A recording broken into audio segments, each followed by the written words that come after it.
পিনাকি ভট্টাচার্য তার verified Facebook page থেকে বলা হচ্ছে 10 থেকে 20তম গ্রেড পর্যন্ত সরকারি চাকরিজীবীদের মহার্ঘ ভাতা দিয়ে দেওয়ার আহ্বান জানাই, আমাদের সমর্থন থাকবে।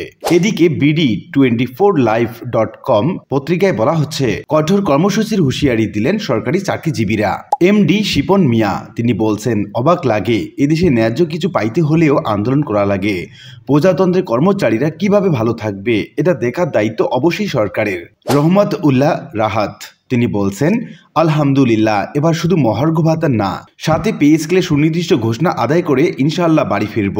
MD আশরাফুল আলম তিনি বলছেন, মহার্ঘ ভাতার কথা শুনে যখন বাড়ি ভাড়া বাড়াই দিল বাড়িওয়ালা, এখন কি তারা বাড়ি ভাড়া কমাবে? খান মোহাম্মদ শাকিল তিনি বলছেন, মূর্খ আর হিংসুকেরা সরকারি চাকরিজীবী বলতে উপসচিব আর তাদের গাড়ির সুবিধা মনে করে। 90% সরকারি চাকরিজীবীদের এই সুবিধা নেই, নতুন পে স্কেল চাই। দৈনিক শিক্ষা.com প্রতিবেদনে বলা হচ্ছে, মহার্ঘ ভাতা সুনির্দিষ্ট ঘোষণার দাবি সরকারি চাকরিজীবীদের। এখানে বলা হচ্ছে, গত 10 বছর ধরে সরকারি চাকরিজীবীদের বেতন ভাতা বাড়ানো হয় না, কিন্তু দেশের সব সেক্টরের কর্মচারীদের বেতন বাড়ানো হয়েছে। একই সঙ্গে এই দাবি বাস্তবায়ন করা না হলে আগামী 7 ফেব্রুয়ারি কেন্দ্রীয় শহীদ মিনারে কর্মসূচি মহাসমাবেশ করার ঘোষণা দেন তারা। এদিকে দৈনিক ইত্তেফাক পত্রিকায় বলা হচ্ছে, মহার্ঘ ভাতা বাতিল হলে কঠোর কর্মসূচি হুঁশিয়ারি দিয়েছেন সরকারি চাকরিজীবীরা। এখানে বলা হচ্ছে, মহার্ঘ ভাতা বাতিলের সিদ্ধান্তের প্রতিবাদ জানিয়েছে 11 থেকে 20তম গ্রেডের সরকারি চাকরিজীবীরা।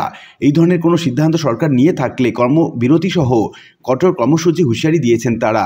শনিবার 25 জানুয়ারি জাতীয় প্রেস ক্লাবের সামনে সরকারি চাকরিজীবী ফোরাম আয়োজিত এক প্রতিবাদী অবস্থান কর্মসূচিতে এই ঘোষণা দেন বক্তারা। আগামী 31 জানুয়ারির মধ্যে মহার্ঘ ভাতা দেওয়ার নিশ্চয়তা না পেলে 7 ফেব্রুয়ারিতে কেন্দ্রীয় শহীদ মিনারে মহাসমাবেশে ঘোষণা দিয়েছে সরকারি চাকরিজীবী ফোরাম। প্রতিবাদী অবস্থান কর্মসূচিতে বক্তারা অবিলম্বে বৈষম্য মুক্ত নবম পে স্কেল দেওয়ার জন্য পে কমিশন গঠনের দাবি জানান। একই সঙ্গে যে সকল কর্মচারী বেতন স্কেলে শেষ ধাপে চলে গেছেন তাদের বার্ষিক বেতন বৃদ্ধি চলমান রাখার আহ্বান জানিয়েছেন তারা। অবস্থান কর্মসূচিতে বক্তারা বলেন, গত 7 বছর ধরে বৈষম্য মুক্ত পে স্কেলের দাবিতে আন্দোলনের পর বৈষম্য বিরোধী সরকার মহার্ঘ ভাতা প্রদানের কমিটি গঠন করেছে, যার ফলে কর্মচারীরা আশার আলো দেখিয়েছিল। কিন্তু কিছু সুশীল নামধারী লোক এর পেছনে লেগেছে, যেন সরকারি চাকরিজীবীদের বেতন বাড়ালেই দেশের যত সমস্যা। নিম্ন বেতনভোগীরা কত কষ্টে আছে তা বিবেচনা না করে তারা উপসচিবদের সুযোগ সুবিধার সঙ্গে তুলনা করে কর্মচারীদের বিপক্ষে অবস্থান নিয়েছেন। 11 থেকে 20তম গ্রেডের সরকারি চাকরিজীবী ফোরামের সাধারণ সম্পাদক এবং সমন্বয়ক মোহাম্মদ মাহমুদুল হাসান বলেন, আমরা পত্রিকার মাধ্যমে জানতে পারলাম এখন আর মহার্ঘ ভাতা দেওয়া হবে না। যদি এই ধরনের কোনো পদক্ষেপ নেওয়া হয় তাহলে কঠোর কর্মসূচি ঘোষণা করা হবে, প্রয়োজনে সারা দেশে কর্মবিরতির মতো কর্মসূচি ঘোষণা করা হবে। ফোরামের সভাপতি লুৎফর রহমান সভাপতিতে কর্মসূচিতে অন্যদের মধ্যে উপস্থিত ছিলেন উন্নয়ন পরিষদের সভাপতি জিয়াউল হক সহ সভাপতি সহ আরো অনেকে। উল্লিখিত বিভিন্ন আলোচনা থেকে আমরা এটুকু বলতে পারি যে সরকারি চাকরিজীবীদের বেতন বৃদ্ধি সহ মহার্ঘ ভাতা সেই সঙ্গে পে স্কেলের দাবি দীর্ঘদিনের। নিত্য প্রয়োজনীয় দ্রব্যের বৃদ্ধি পাওয়ার কারণে তাদের জীবনযাত্রা স্থবির হয়ে গেছে। অনেকের ক্ষেত্রে প্রচুর পরিমাণে ঋণ করে তারা জীবনযাপন করছেন, আর এই কারণে মহার্ঘ ভাতা সেই সঙ্গে পে স্কেল হওয়াটা খুব জরুরি হয়ে পড়েছে এবং সরকারের উচিত এই মহার্ঘ ভাতা কিংবা পে স্কেল দেয়া।